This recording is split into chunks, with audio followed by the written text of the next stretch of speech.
नमस्कार. आज आपण एका अशा गोड पदार्थाबद्दल बोलणार आहोत जो पारंपरिक आहे, पौष्टिक आहे आणि हो, बनवायला अगदी सोपा आहे. रताळ्याचा शिरा, जो खायला इतका मस्त लागतो की बस. आणि गंमत म्हणजे हा पदार्थ इतका झटपट बनतो ना की घरी अचानक पाहुणे आले किंवा सणासुदीच्या दिवशी पटकन काहीतरी गोड हवं असेल तर यापेक्षा उत्तम पर्याय नाही.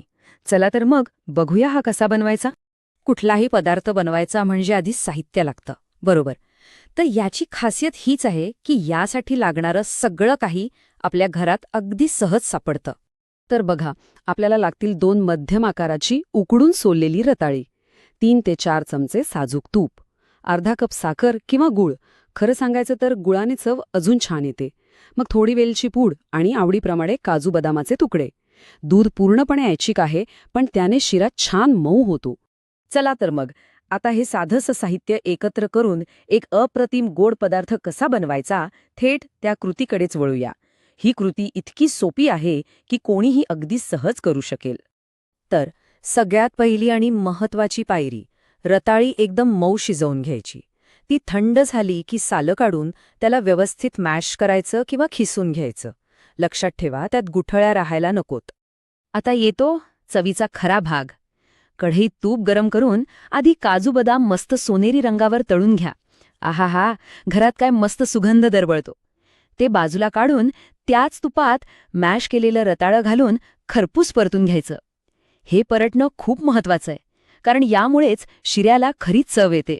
रताळं चांगलं परतलं की त्यात साखर किंवा गूळ घालायचा आणि तो पूर्ण विरघळेपर्यंत ढवळत राहायचं. मग त्यात टाकायची सुगंधी वेलची पूड.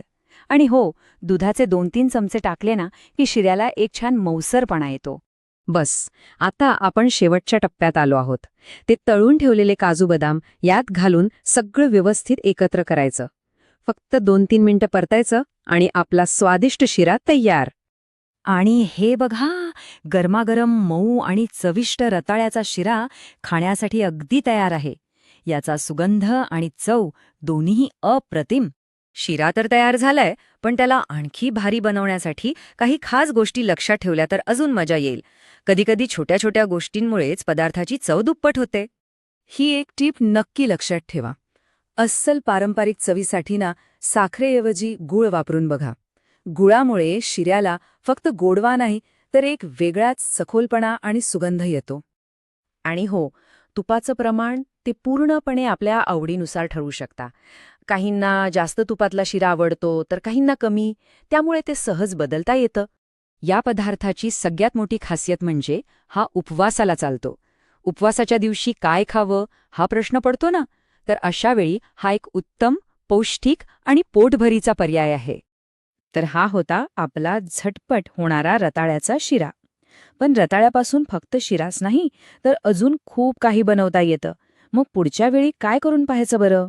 विचार करा, रताळ्याचे कुरकुरीत कटलेट्स की त्याची गोड मलईदार खीर, की मग आरोग्याची काळजी घेणाऱ्यांसाठी एखादी खास डाएट रेसिपी.